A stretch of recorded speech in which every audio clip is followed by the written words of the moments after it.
रहना ही उचित समझ रहे हैं। और ये जो गोविंद है ना प्रब्रह्म, जब भी कोई कार्य साधते हैं तो बड़ी चतुराई से साधते हैं, लापरवाही कतई नहीं बरतते हैं। आप और हम लापरवाही करेंगे पर परमात्मा कभी लापरवाह नहीं होते हैं। चतुराई से, सहजता से, सरलता से अपना कार्य साध देते हैं। और यहाँ पर भी वामन भगवान शांत चित्त मुद्रा में खड़े हैं और भजन कर रहे हैं खड़े खड़े। ओम नमो भगवते वासुदेवाय। राजा बलि कहने लगा कि हे ब्राह्मण देव, कौन हैं आप, किसके पुत्र हैं, किस कुल में आपका जन्म हुआ है, और अपना परिचय देकर जो कुछ मनोरथ लेकर आप यहाँ पे पधारे हैं उसको पूर्ण कर लीजिए। पर भगवान वामन कुछ नहीं बोल रहे हैं। क्यों? कि अभी तक बलि की बुद्धि शुद्ध नहीं हुई है, और जब तक बुद्धि ये शुद्ध नहीं होए तब तक कुछ मांगना भी नहीं चाहिए। भगवान वामन वहां पे एकांत होकर भगवान का, अपने परमात्मा स्वरूप का ध्यान करके और भजन में लगे हुए हैं। खुद का भजन स्वयं ही कर रहे हैं। क्या कर रहे हैं भजन में? कि हे धरती देवी, तुम मुझे साथ दो और मैं इन देवताओं का कार्य साधने के लिए आया हूं। इस बलि की बुद्धि शुद्ध हो जावे और ये वचन लोप नहीं होवे। राजा बलि कह रहा है कि महाराज, कुछ मांगना है तो मांग लो, अगर घर नहीं है तो घर बनवा दूंगा, शादी नहीं भई है तो शादी करवा दूंगा, धन नहीं है तो धन की व्यवस्था कर दूंगा। अनेक बातें बलि भगवान वामन से कह रहे हैं। पर भगवान वामन कुछ बोल नहीं रहे हैं। क्यों? कि अब वो धीरे धीरे बलि शुद्ध होता जा रहा है। जैसे ही बलि ने कहा कि महाराज, विवाह नहीं हुआ हो तो मैं विवाह भी करवा दूंगा, उस समय भगवान वामन ने माला को कमंडल में रख दिया और कहा कि राजा, अब कहो ये विवाह की क्या बात कह रहे हो। वामन से राजा बलि कहने लगे कि मैं तो ये कहूं महाराज कि अगर शादी नहीं हुई हो तो मैं विवाह की व्यवस्था, मेरे यहाँ पूरे साम्राज्य में कोई मना नहीं करेगा और आपकी व्यवस्था कर दूंगा। वामन भगवान बोले कि राजा, तू तो महान दानी है, प्रतापी है, और तेरे वंश का तो कहना ही क्या है। तेरे वंश में हिरण्यकश्यप हुए थे, उनको शरणागति देने के लिए नरसिंह भगवान आए थे, तो नरसिंह भगवान ने भी हाथ जोड़कर कह दिया था कि हिरण्यकश्यप, या तो तू मर जा, नहीं तो जगत में मेरी नाक छोटी हो जाएगी। क्यों कह रहे हैं भगवान ऐसा? राजा बलि का अभिमान दूर करने के लिए और पूर्ण रूप से दान लेने के लिए। जब किसी से दान लेना हो तो उसकी बखान शुरू कर देने चाहिए। अगर किसी से अच्छा दान लेना हो तो उसके परिवार का, कुल का बखान शुरू कर देवे तो अच्छा दान मिल जाता है। भगवान वामन कह रहे हैं कि महाराज, वो विवाह की बात कर ले पहले। कि हाँ ब्राह्मण देवता, आप विवाह के लिए कह रहे हैं तो बताइए, एक आध विवाह करवाना है या ज्यादा करवाना है? वामन भगवान कहने लगे कि एक ही पर्याप्त है, पर रहने के लिए जगह नहीं है। बलि कहने लगा कि महाराज एक आध महल की व्यवस्था करवा दूंगा। भगवान बोले कि व्यवस्था तो करवाएंगे, पर उनके गृहस्थ में खाने पीने की क्या व्यवस्था है। वामन भगवान से बलि कहने लगा कि महाराज अन्न और धन के मैं तुम्हारे यहां भंडार लगवा दूंगा। वामन भगवान बोले कि वाह बलि, तेरे जैसा श्रेष्ठ तो कोई हो ही नहीं सकता। ऐसे कार्य कोई भी राजा नहीं कर सकता है जिस प्रकार तुम कर रहे हो। पर यह बताओ, अगर मेरा विवाह हो जाएगा तो 2, 5, 10 बच्चे भी होंगे। बलि कहने लगा महाराज इसमें कोई बड़ी बात नहीं है, गृहस्थ में बच्चे ही होते हैं। तो महाराज अगर उनमें से एक आध मर जावे तो तुम्हारे पास रोने की क्या व्यवस्था है। राजा बलि कहने लगा कि पंडित जी रोना तो तुमको ही पड़ेगा, रोने की व्यवस्था हमारे पास नहीं है। पर ये कलयुग है महाराज, आज किसी के कोई मरता है तो 10 मिनट में उठाने वाले आ जाते हैं और तीसरे के दिन रोने वाले भी आ जाते हैं। बोलो वृंदावन बिहारी लाल की। तो बलि ने मना कर दिया कि महाराज यह व्यवस्था तो आपको ही करनी पड़ेगी। वामन भगवान बोले कि राजन, जब मुझे रोना पड़ेगा तो मैं ऐसे सुख को लेकर क्या करूंगा। बलि ने कहा कि महाराज आपके मन से कुछ मांग लो। मेरे द्वार पर कोई आया हुआ आज तक याचक खाली नहीं गया है, और मेरे यहाँ तो यज्ञ चल रहा है, और यज्ञ में से कोई खाली जावे तो वो एक राजा के लिए शोभनीय बात नहीं है। भगवान वामन कहने लगे कि राजा तुम अगर दान करना चाहते हो तो विचार कर लो कि जो मैं मांगूंगा वो तुम्हें सहर्ष देना पड़ेगा। बलि ने कहा कि महाराज इतनी देर से यही तो कह रहा हूं, कुछ मांग लो, कुछ मांग लो, पर आप हो कि अपने भजन से ही फ्री नहीं हो रहे हो, और मैं आपको सहर्ष जो आप मांगेंगे वो देने को तैयार हूं। पास में ही खड़े हैं शुक्राचार्य जी महाराज, इनके गुरु हैं। वो कहने लगे कि बलि अभी रहने दो, कि जो ब्राह्मण देवता मांगेंगे वो मैं उनको सहर्ष दान कर दूंगा। शुक्राचार्य जी कहने लगे कि बलि 8 जगह झूठ बोलने का दोष नहीं लगता है। कौन कौन सी जगह? कि स्त्रीषु नर्म विवाहे च वृत्यर्थे प्राण संकटे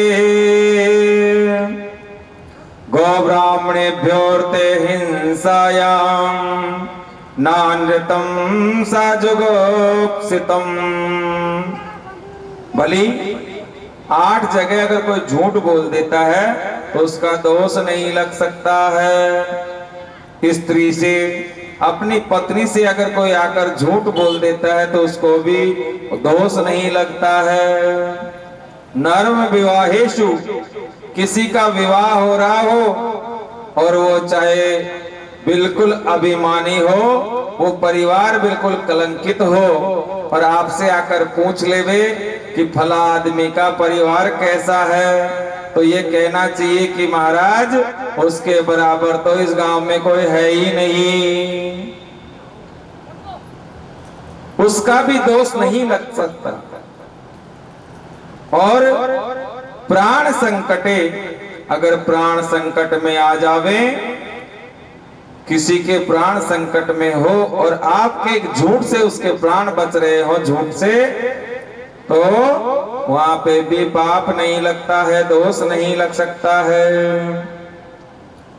गौ ब्राह्मण प्योर थे और कोई गैया खेत में चर रही हो, उसको खेत का मालिक अपने खेत से निकालकर लठ लगाता हुआ दौड़ा कर ले जावे।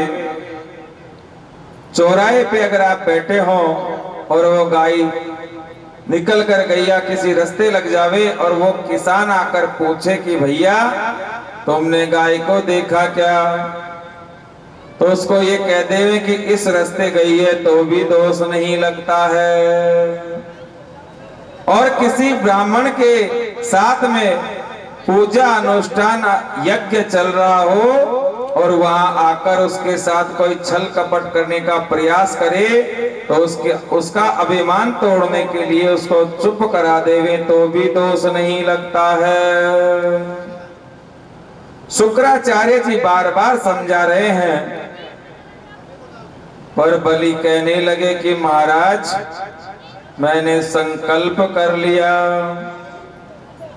वामन भगवान कहने लगे कि दोनों गुरु चेला इतनी देर से क्या बतला रहे हो, मैंने कौन सा तीनों लोगों का राज्य मांग लिया, मांगा तो 3 पैर भूमि का दान ही है, देना है तो दो, नहीं तो हम तो अगले दरवाजे पहुंचेंगे।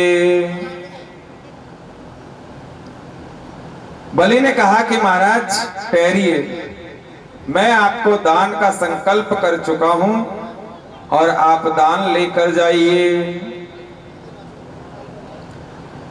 वामन भगवान कहने लगे कि राजन हाथ में जल लीजिए और फिर संकल्प कीजिए।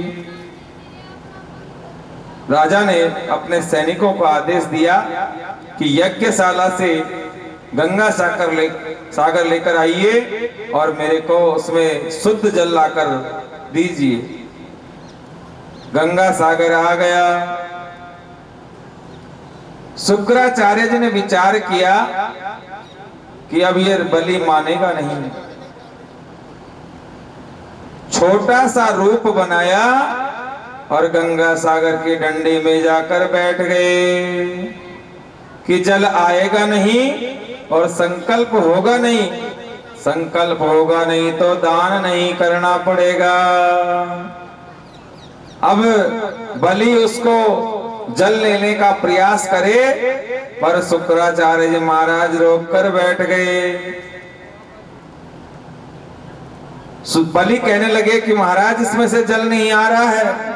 वामन भगवान ने कहा कि राजन तुम हो राजा और तुम्हारे यहाँ तो बर्तनों का भंडार भरा रहता है, सफाई समय समय पे होती नहीं है, कोई कचरा अटक गया होगा, इधर मेरे को दो, अभी कचरा निकाल देता हूं। एक डाब का तिनका उठाए और उस डंडी में अंदर डाल दिए। अंदर डालते ही शुक्राचार्य जी महाराज का एक नेत्र बंद हो गया। बोलो वृंदावन बिहारी लाल की। शुक्राचार्य जी महाराज ने विचार किया कि ये नटखट है और ये बांके बिहारी बांको है, दुनिया को सीधो कर वो इसी को आवे है।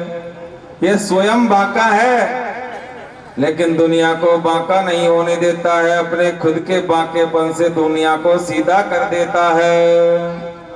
और अभी तो भैया एक नेत्र बंद किया है, अगर ज्यादा देर ठहर गया तो दूसरों बाजार भी बंद कर देगो।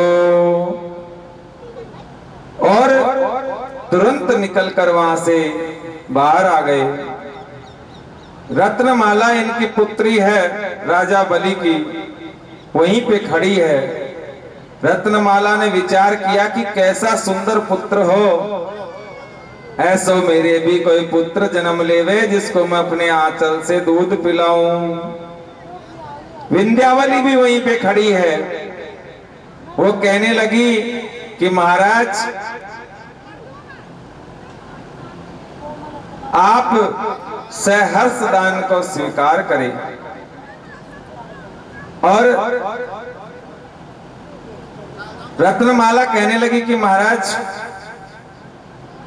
ये जो अस्त का प्रभाव होता है ना, इसमें कहीं आने जाने का वो प्रमाण है, उसमें रोकथाम हो जाती है। जब तारे का हस्त होता है तो कहीं आया जाया नहीं जाता है, नई बहू बेटी के लिए। भगवान ने कहा कि आज से एक नेत्र बंद कर दिया इस शुक्र का, और महीने में 6 दिन आने जाने का दोष नहीं रहता, और उसको कहते हैं गली। गली में खूब आओ और जाओ, कोई दोष नहीं लगता है। गली निकाल लेते हैं आने जाने की हम, उसमें कोई दोष नहीं लगता है। जैसे ही राजा बलि ने पुनः जल लिया हाथ में, तो जल आ गया। भगवान ने कहा कि राजन, अब मैं जैसे बुलवाता हूं वैसे बोलिए। भगवान वामन कहने लगे कि बलि उच्चारण करिए मेरे साथ में कि ब्राह्मणाय रूपाय वामनाय इमाम त्रीणि पदानि पृथ्वीम अहम संप्रददे।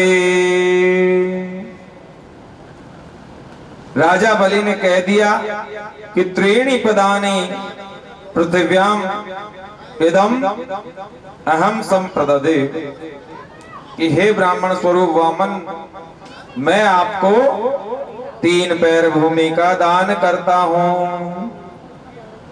जैसे ही संकल्प हुआ तो भगवान कह रहे हैं कि जिसको दान दिया जाता है उसको प्रणाम किया जाता है। राजन, मुझे साष्टांग प्रणाम करो। अब भगवान विराट रूप धारण करके वहां खड़े हो गए। पहले भगवान 52 अंगुल के थे, और अब इतना विराट रूप बना लिया कि बलि भगवान के अंगूठे के बराबर रह गया।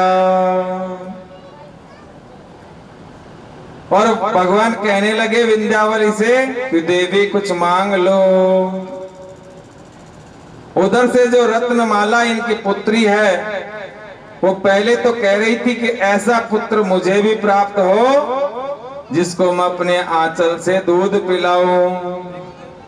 और फिर कहने लग गई कि ऐसे पुत्र को तो झेड़ दे के मार देना चाहिए।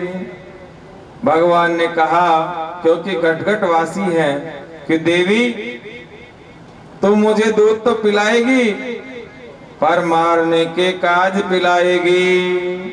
और यही रत्नमाला कृष्ण अवतार में पूतना बनकर आएगी और भगवान को विषपान कराएगी। विंध्यावली कहने लगी कि तुमसे क्या मांगू, आज तो तुम मेरे दर के भिखारी बनकर आए हो। और जो मेरे दर का भिखारी थे, कमंडल के पैर लग गया, उसमें से जल छिड़क गया, उसी में से श्रीमती जी गंगा देवी गंगा महारानी निकल कर आ गई। दूसरे पैर में वो संपूर्ण पृथ्वी मंडल को नाप लिया और बलि से कहने लगे कि तीसरा पैर कहाँ रखूं, या तो मना कर दो या मेरा ये जो आपने संकल्प किया है उस दान को पूर्ण कर दो। राजा ने कहा बलि ने कि महाराज, अभी आपने पृथ्वी मंडल को और आकाश मंडल को नापा है, मैं जिसने दान दिया है उसका सिर अभी बाकी है, और अपने पांव से मेरे सिर को नाप लो और मेरा ये संकल्प पूर्ण कर दो। पर मैं ये चाहता हूं महाराज कि मैं आपके दर्शन निरंतर करना चाहता हूं। भगवान ने कहा कि राजन, तूने अपना दान स्वीकार कर लिया, तेरे जैसा भक्त वैकुंठ जाने वाला है, वो आज रसातल को जाने के लिए तैयार है। तो तुझे भी वरदान है कि 4 महीने उपेंद्र के रूप में मैं यहाँ विराजमान रहूंगा। और भगवान ने अपना तीसरा पैर नापने के लिए उसके सिर पर रखा, तो उसको रसातल पहुंचा दिया। भगवान स्वयं भी वहां पहुंच गए और उपेंद्र बनकर वहां उनकी रक्षा करने लग गए। इधर से काफी समय हो गया, भगवान कहीं दिखाई नहीं देवे। लक्ष्मी जी ढूंढती फिरती रहे। एक दिन लक्ष्मी देवी भगवान को ढूंढती ढूंढती निकल रही थी, रास्ते में नारद जी महाराज मिल गए। नारद जी ने कहा कि देवी कहां जा रही हो? लक्ष्मी जी ने कहा कि नारद जी, ये मेरे पतिदेव है ना, इनको आजकल कोई ठिकानों नहीं है। कभी तो ये बराह बन जावे, कभी ये नरसिंह बन जावे, कभी ये कश्यप बन जावे, कभी नारायण बन जावे, और कभी ये मोहिनी बन जावे, कभी वामन भगवान बन जावे, और अब की बार तो पता नहीं क्या बन गए हैं जो ढूंढने से भी नहीं मिल रहे हैं। नारद जी ने कहा कि देवी कंठी ले लो, चेली बन जाओ, और मैं तुम्हें जहाँ का पता बताऊं वहां जाकर अपने पति को ले आओ। भगवान वामन राजा बलि के साथ में रसातल में उपेंद्र बनकर बैठे हुए हैं, द्वारपाल बन गए। जैसे ही लक्ष्मी वहां पहुंची, पहुंचकर उसने द्वार में प्रवेश करना चाहा, तो भगवान ने वहीं रोक दिया। कहने लगे कि बिना बलि की आज्ञा के प्रवेश नहीं मिलेगा। लक्ष्मी ने कहा कि जाकर कह दो राजा से कि उसकी कोई बहन यहां मिलने के लिए आई है। ओ बड़ी दूर से आई, ओ बहना बड़ी दूर से आई,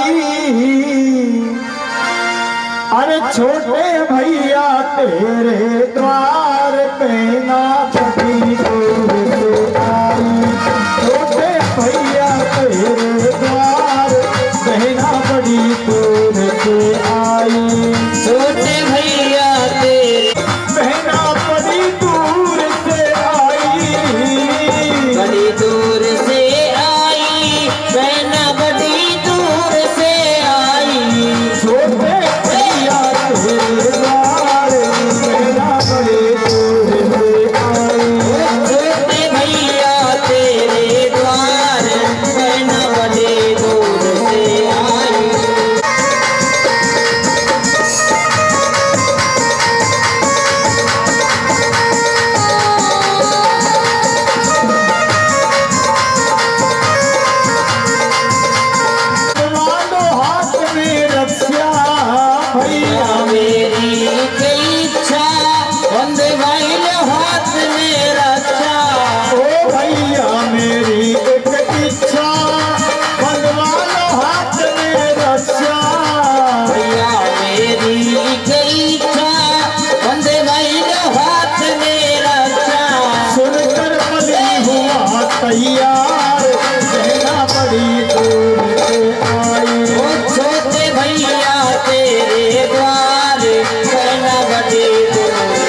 भैया ने हाथ दियो है बहन कस कर बांध दियो है हे भैया ने हाथ दियो है बिना कस कर बांध दियो है बड़ी दूर से आई छोटे भैया तेरे द्वार बहन बड़ी दूर से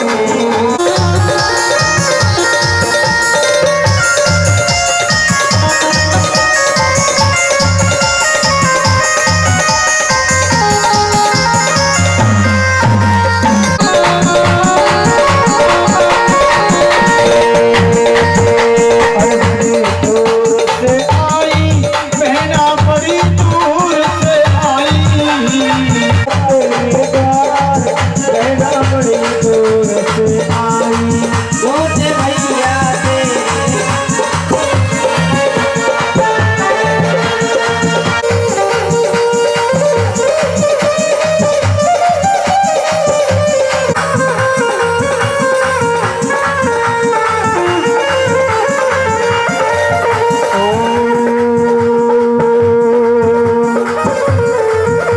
ना राम रही ना माया बलि सिर धुन धुन पछताया राम रही ना माया बलि सिर धुन धुन पछताया हे ना राम रही ना माया पछताया मेरो तराई का भाल बहना बड़ी दूर से आई छोटे भैया तेरे द्वार बहन बड़ी दूर से आई छोटे भैया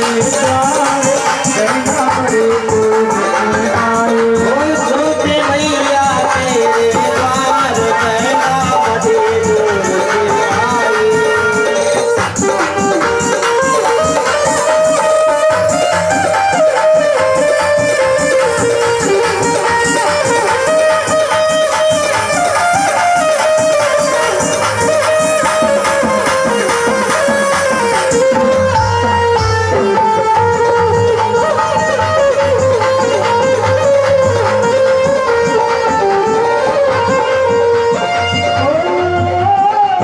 बहन बड़ी दूर से आई छोटे भैया तेरे द्वार बहन बड़ी दूर से आई बलि ने विचार किया कि चलो इसी बहाने मेरे को बहन भी मिल जाएगी। अंदर गई और कई दिनों तक वहीं रही। एक दिन शुभ समय जानकर राजा बलि के सव्य हाथ में, दाहिने हाथ में एक धागा लेकर लपेट के बांध दिया। बलि ने कहा कि देवी ये क्या कर रही हो? कुछ नहीं कर रही, मैं तो तुम्हें रक्षा सूत्र बांध रही हूं। मैं तो ये रक्षा सूत्र बांध रही हूं कि तेरा हमेशा हमेशा परमात्मा ध्यान रखे और भाई रूप शक्ति जो होती है वो बहन की हमेशा रक्षा करता रहे। बलि ने कहा कि ठीक है, पर कुछ ले लो इसके बदले में। लक्ष्मी ने कहा कि देना चाहते हो तो संकल्प करो। संकल्प का नाम सुनते ही राजा बलि ने कह दिया कि देवी लेना है तो ऐसे ही ले लो। एक बार संकल्प किया था तो वहां से तो यहाँ आ गया, और पता लगे अब की बार संकल्प करने में कहीं और ठिकाना हो जावे। बोलो वृंदावन बिहारी लाल की जय हो। और बलि ने कहा कि तुम दोनों पति पत्नी मेरे से हार गए हो। उपेंद्र मांग लिया बलि से, लक्ष्मी ने कि मेरे को देना है तो एक उपेंद्र दे दो, मेरे यहाँ उपेंद्र नहीं है। उसी समय बलि ने कह दिया कि तुम दोनों पति पत्नी मेरे से हार गए हो। लक्ष्मी कहने लगी कि तू हार मान या सवाई जीत मान, पर मैं तो ये कहूं बलि कि मेरे पति पुनः अपने धाम को चले जावे। ले जाओ देवी, ले जाओ। भगवान वहां से वैकुंठ को आ गए और जो 4 महीने का देव शयन होता है, भगवान उपेंद्र बनकर, पौराणिक मान्यता है, देखा किसी ने नहीं है महाराज। कोई कहे कि आपने देखा है तो देखा तो हमने भी नहीं है, पर पुराण जो कहते हैं वो सत्य कहते हैं, इसलिए देखा है। पुराणों पे हम विश्वास करते हैं, इसलिए हमने पुराणों में देखा है। तो भगवान वास्तव में ही 4 महीने वहां उपेंद्र बनकर रहते हैं। सुखदेव जी कहते हैं परीक्षित, भगवान 24 अवतार धारण करते हैं और मानव चरित्र के 2 अवतार हैं जो ज्यादा विशेष महत्व रखते हैं कि राम कृष्ण दो एक है, अंतर नहीं निमेष, इनके नयन गंभीर है और इनके चपल विशेष। राम और कृष्ण एक ही हैं, इनमें कोई ज्यादा फर्क नहीं है। मात्र फर्क इतना है कि राघवेंद्र सरकार के नेत्र हैं वो गंभीर हैं और कन्हैया के नेत्रों में चपलता भरी हुई है। सुखदेव जी कहते हैं कि राम जी ने जीवन में जो किया है वो करो, ऐसा राम जी ने जो किया है वो करें और कृष्ण जी ने जो कहा है वो करें। राघवेंद्र सरकार का एक एक पहलू सदग्रस्त जीने के लिए है। सुखदेव जी बोले कि राजन, वैसे तो तुमने सूर्य वंश का वर्णन कई जगह सुन लिया होगा, पर श्रीमद् भागवत सप्ताह जो ये पुराण है, 18 पुराणों में सबसे श्रेष्ठ पुराण की उपाधि श्रीमद् भागवत महापुराण को मिली है। इसमें भी सूर्य वंश का वर्णन आता है, पर कैसे आता है? संक्षिप्त रूप में आता है। क्यों? कि सूर्य वंश की कथा को विस्तार से सुनाने लग जावे तो 7 दिन नहीं 100 दिन नहीं 100 वर्ष में भी पूरी नहीं होवे। ऐसी है सूर्य वंश की कथा। पर सुखदेव जी कह रहे हैं कि परीक्षित, संक्षिप्त रूप में हम आपको सूर्य वंश की कथा का वर्णन करेंगे। उस सूर्य वंश में जिसमें राघवेंद्र सरकार का प्रादुर्भाव हुआ, प्रकट हुए, उस कथा का वर्णन ध्यान पूर्वक सुनो। नारायण के ब्रह्मा और ब्रह्मा के पुत्र हुए मरीचि, मरीचि के हुए कश्यप और कश्यप के पुत्र हुए सूर्य। सूर्य का वास्तविक नाम विवस्वान है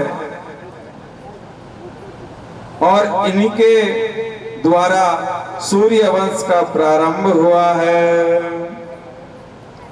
सुखदेव जी कहते हैं कि विवस्वान के जो पुत्र हुए उनका नाम हो गया वैवस्वत मनु।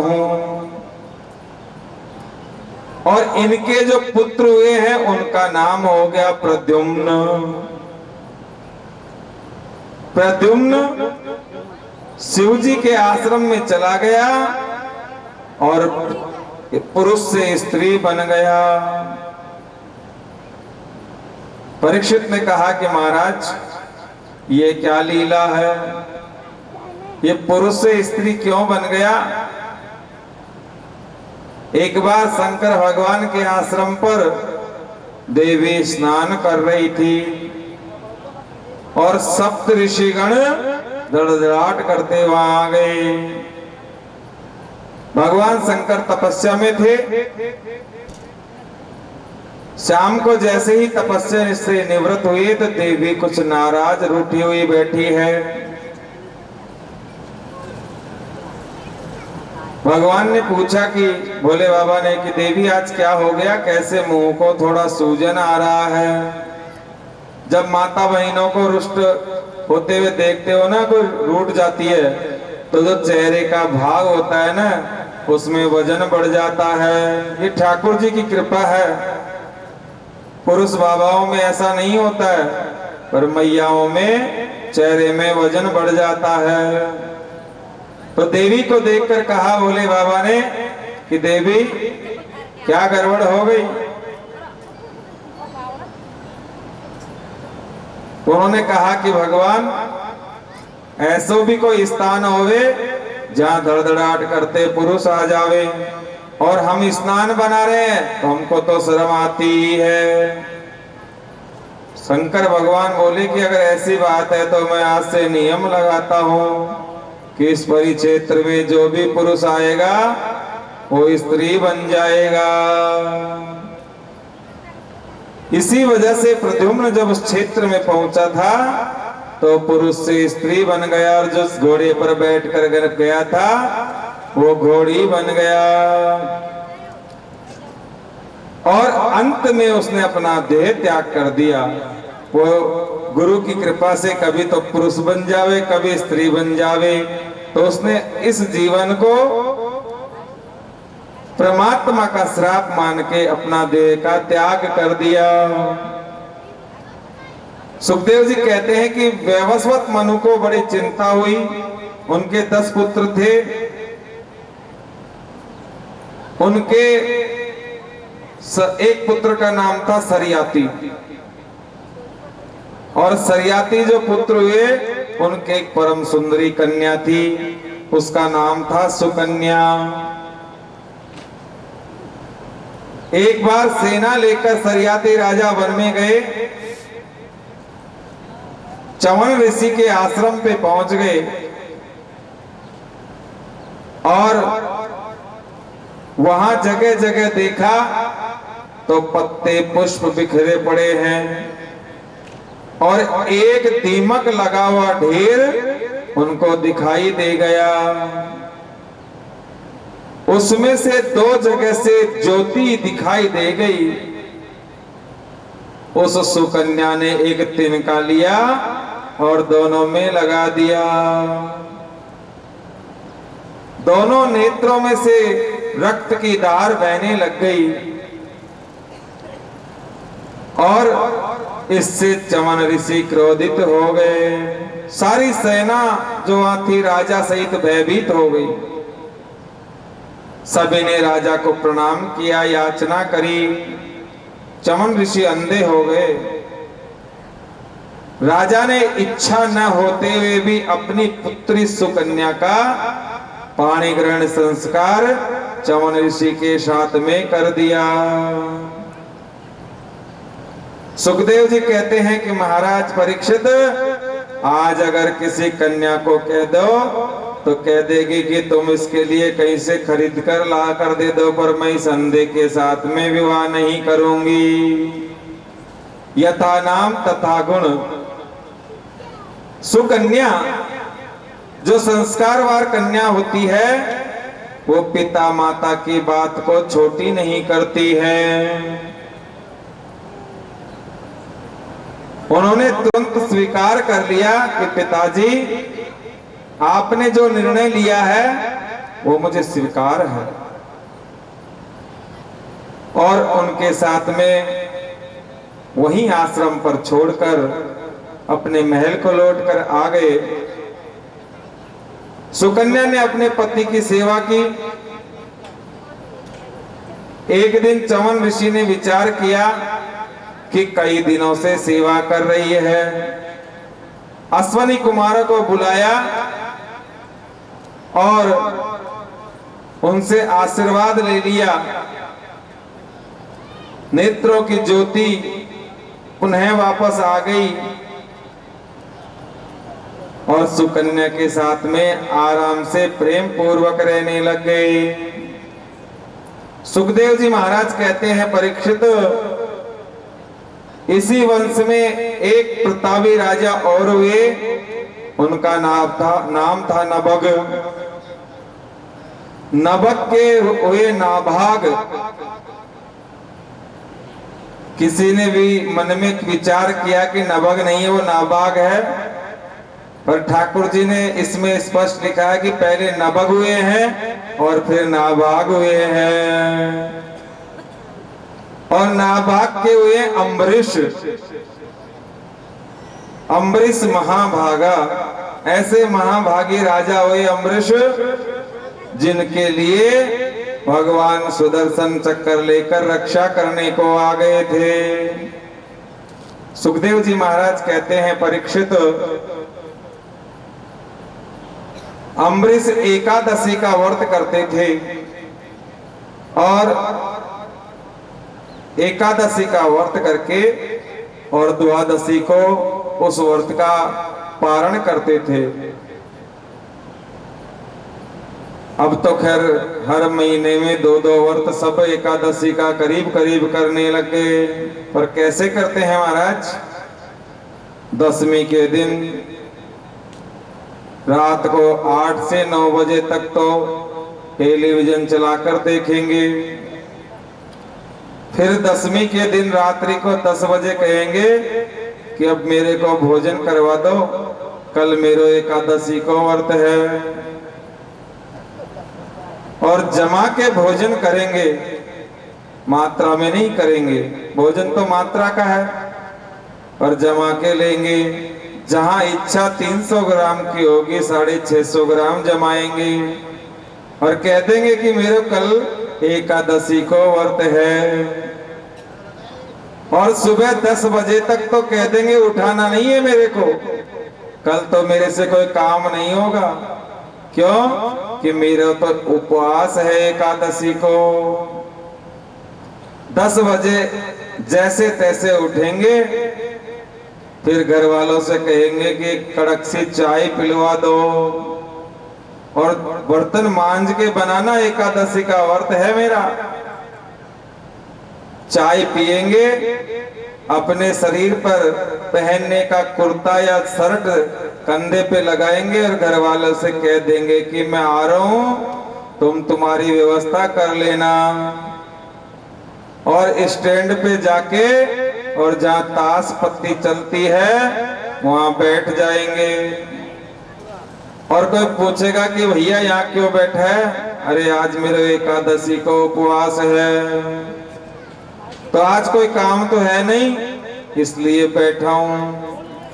3 बजे घर आएंगे और स्नान ध्यान करेंगे और घर वालों से कह देंगे कि कुट्टू के आटे की तो पकौड़ी बना लो, सावक का हलवा बना लो, साबू की खिचड़ी बना लो, दही का रायता बना लो, आलू की सब्जी बना लो और कुछ फल भी अमनिया करके थाल में सजा लो और जल्दी से ठाकुर जी को भोग लगाओ और मेरा उपवास खुल जावे। और ऐसे खाएंगे जैसे कई दिनों से भूखे हैं। और लिया प्रसाद और बगल में खटिया है, उसके इस शेरू को पकड़ेंगे और वहीं लुढ़क जाएंगे। और द्वादशी के दिन तो सुबह 5 बजे ही कह देंगे कि मैं उठ रहा हूं, फटाफट से 2 चपाती और सब्जी ले आ। भगवान को सीधा भी नहीं लगाएंगे और अपनों भोग लगा लेंगे। लेकिन एकादशी का जो उपवास होता है उसकी विधि ये है कि दशमी के दिन सुबह भोजन करें, सायकाल का भोजन नहीं करना चाहिए। दशमी को सुबह का भोजन करें, सायकाल का भोजन नहीं करें। एकादशी के दिन प्रातः ब्रह्म मुहूर्त में उठे, शरीर शुद्धि करें, स्नान बनावे, ठाकुर जी के मंदिर में जावे, जो नित्य पूजा करनी होती है वो पूजा करें, एकादशी की कथा सुने और जितना समय ठाकुर जी के भजनों में नाम संकीर्तन में हो सके उतना लगावें। फिर सूर्य अस्त होने से पूर्व अल्प मात्रा में शाकाहार वगैरह की व्यवस्था हो उसको तुलसी पत्र के द्वारा ग्रहण करें और रात्रि में जितना हो सके उतना उस परमात्मा का नाम संकीर्तन करते हुए रात्रि व्यतीत करें। द्वादशी को प्रातः ब्रह्म मुहूर्त में स्नान बनावे, ठाकुर जी के मंदिर जावे, सीधा लेकर जावे, भगवान को अर्पण करें, वहां से ठाकुर जी का चरणामत लेवे। विष्णु पादोदकम पित्वाम पुनर्जन्मम न विद्यते, अकाल मृत्यु हरणम जरा व्याधि विनाशनम, विष्णु पादोदकम पित्वा पुनर्जन्मम न विद्यते। अकाल मृत्यु का हरण करना किसी को अगर हो तो उस विष्णु रूपी ठाकुर का चरणों का जल ग्रहण रोज करना चाहिए। उसको ग्रहण करें, फिर घर आकर ताजा जो भोजन बने उसमें से 2 चपाती गाय को खिलावे और फिर बिना लहसुन और प्याज की सब्जी बनवाकर उससे अपना व्रत का पारण करें। ये विधि है। अब आपको जैसी अच्छी लगे वैसी विधि अपना लियो, क्योंकि गोविंद तो सबको देखते हैं। वो तो घट घट के वासी हैं कि कौन तो चकाचक खावे और कौन मात्रा में खावे है। बोलो वृंदावन बिहारी लाल की। क्यों कि वो तो सर्वत्र है। कोई ये सोचे कि मैं तो छुपके से खाऊं, मेरे को तो कोई देखने वाला नहीं है। भले ही कोई भी नहीं देखे पर ये मन तो हमेशा देखता रहता है। ये मन भी उस परमात्मा के अधीन है। यह सर्व समान से उस परब्रह्म का है। इसलिए कोई भी कार्य करे तो मन को समझकर करे कि ये तो देख ही रहा है। अमृष एकादशी का व्रत करे और धार्मिक रीति नीति के साथ में उसका पारायण करे। एक दिन महाराज अमृष एकादशी का पारायण करके दूसरे दिन संतों को भोजन करा रहे थे। उसी समय दुर्वासा जी महाराज वहां पहुंच गए। अमृष ने कहा कि महाराज आप भी प्रसाद ग्रहण करो। दुर्वासा जी महाराज ने कहा कि अभी तो स्नान करके संध्या वंदन करना है, उसके पश्चात हमें अभी आकर अब हम आपका यहाँ पे भोजन स्वीकार करेंगे। दुर्वासा जी चले गए और काफी समय हो गया। उधर से पारायण पूरा करने का समय निकलता जा रहा था, अस्त होने वाला था। तो अमृष ने कहा कि संतों ऋषीश्वरों, ये दुर्वासा जी अभी तक आए नहीं हैं और मेरे सामने धर्म संकट है, क्या करूं। दुर्वासा जी लौटकर नहीं आए हैं। ऋषियों ने कहा कि महाराज तुलसी पत्र ले लो और उसको ग्रहण कर जाओ, उससे व्रत खुल भी जाएगा और व्रत नहीं भी खुलेगा, दोनों काम हो जाएंगे। दुर्वासा जी महाराज के आने से पहले अमृष ने तुलसी पत्र को ग्रहण कर लिया, संतों को भोजन कराने लगे। उसी समय दुर्वासा जी महाराज आ गए और आकर वो दुर्वासा जी महाराज अम्बरीश से कहने लगे कि अम्बरीश तो ज्यादा अपने आप में विद्वान बनता है,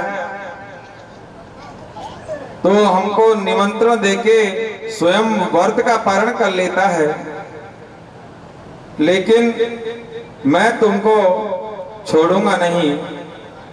दुर्वासा जी ने क्रोध में आकर अपने सिर से एक जटा उखाड़कर फेंक दिया। उससे कृत्याग्नि नाम की एक अग्नि प्रकट हो गई और अम्बरीश को मारने के लिए दौड़ने लगी।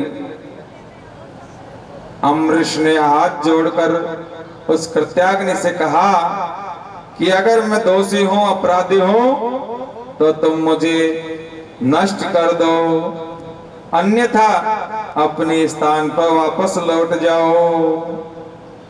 अब वह कृत्याग्नि अम्बरीश को तो छोड़ दिया और दुर्वासा जी महाराज के पीछे लग गई। दुर्वासा जी महाराज दौड़ने लग गए। दौड़े दौड़े ब्रह्मा जी के पास पहुंच गए। तो ब्रह्मा जी ने कहा कि मेरे पास कोई उपाय नहीं है, और पीछे लग गया सुदर्शन चक्र। क्यों? कि ठाकुर जी के अनन्य भक्त हैं अम्बरीश। शंकर भगवान के पास में पहुंचे। भोले बाबा ने कह दिया कि मेरे पास भी कोई उपाय नहीं है। दौड़े दौड़े भगवान नारायण के पास में पहुंचे तो भगवान ने कहा कि जिसके कारण यह दोष हुआ है उसी से जाकर क्षमा याचना करो। दुर्वासा जी महाराज दौड़े दौड़े अम्बरीश के पास पहुंचे और अम्बरीश के चरणों में गिरने लग गए। तो अम्बरीश ने दोनों हाथों से दुर्वासा जी को पकड़ लिया कि महाराज, हम तो संत चरण सेवा करने वाले हैं और आप हमारे चरणों में आए, यह शोभा नहीं देता है। दुर्वासा जी ने कहा कि अम्बरीश, या तो इस अग्नि को शांत कर दो, नहीं ये मुझे जला के भस्म कर देगी। यह सुदर्शन मेरा पीछा नहीं छोड़ रहा है। अम्बरीश ने कहा कि हे कृत्याग्नि, हे सुदर्शन जी, इन संतों से कोई अपराध हो ही नहीं सकता है। अपराध तो हमसे हुआ था और ये तो क्रोध में, भूलवश क्रोध में दुर्वचन कह गए, इसलिए इनको क्षमा कर दो। हमने तो भगवान और संतों में कोई अंतर नहीं समझा है, इसलिए आप शीतल हो जाओ। अहो अनंत दासानां महत्वं दृष्टपदमये कृतागोऽसपि यद्राजन् मंगलानि समीहसे। अम्बरीश कहते हैं कि हमने भगवान और संतों में कोई अंतर नहीं समझा है। उसी समय अग्नि शांत हो गई, सुदर्शन भी शांत हो गए और दुर्वासा जी महाराज के नेत्र सजल हो गए। भगवान सुखदेव जी महाराज कहते हैं कि परीक्षित, ये जो परमात्मा है ना, ये भक्त के वश में है, भक्त के अधीन है। अगर उससे संबंध बन जावे परमात्मा से, परब्रह्म से, तो भक्त भी, भगवान भी भक्त के वश में हो जाते हैं। और यहाँ भी अम्बरीश के वश में परमात्मा हो गए। उनका जो सुदर्शन चक्र था वो भी उनके कहने से शांत हो गया। इसीलिए तो कहा जाता है कि भगत के वश में है भगवान।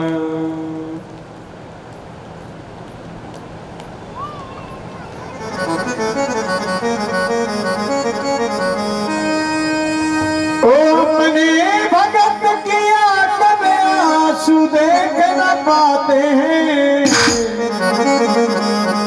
कन्हैया दौड़े आते हैं, सामने दौड़े आते हैं, सामने दौड़े